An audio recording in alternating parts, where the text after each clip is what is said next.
ఝాన్సీ అయితే అభి చేసిన పనికి కోపంతో అక్కడ అలా కూర్చుని ఉంటుంది. ఇంతలో అక్కడికి వనమాలి వెళ్ళి ఇలా అంటూ ఉంటుంది. ఏంటి మేడం, ఎన్నాళ్ళు లేనిది అభి సారు ఈ మధ్య మీ మీద మీతో అలా మాట్లాడుతున్నారేంటి? అభి సార్ అలా మాట్లాడడం నేను ఎప్పుడూ చూడలేదు మేడం. రాత్రి అంటే ఏదో డ్రింక్ చేశారు, ఆ కోపంలో మాట్లాడి ఉంటారు. అది ఇప్పుడు కూడా అలానే మాట్లాడుతున్నారేంటి?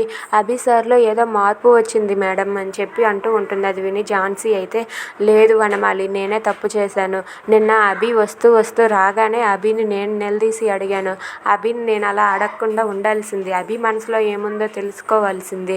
అభిని నేను ఇరిటేట్ చేశాను. అందుకే అభి నన్ను అంతలా నాపై కోప్పడ్డాడు. అభి మనసులో ఏముందో తెలుసుకోవాల్సింది. అలా తెలుసుకోకుండా అభితో నేను చాలా ఘోరంగా మాట్లాడాను. అందుకే అభి నాపై కోపగించుకున్నాడు.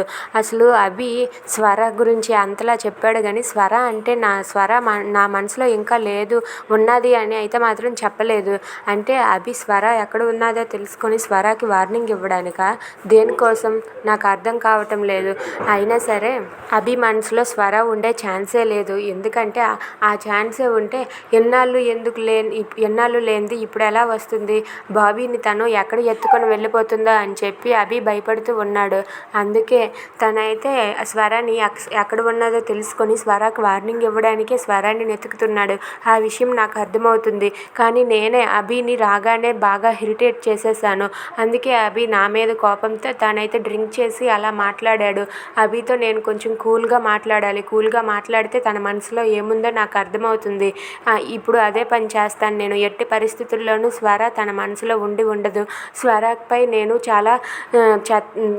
చాలా బ్యాడ్గా చెప్పాను. స్వరకి తనకి అస్సలు పడదు అని చెప్పి ఝాన్సీ అంటుంది. Please subscribe our channel.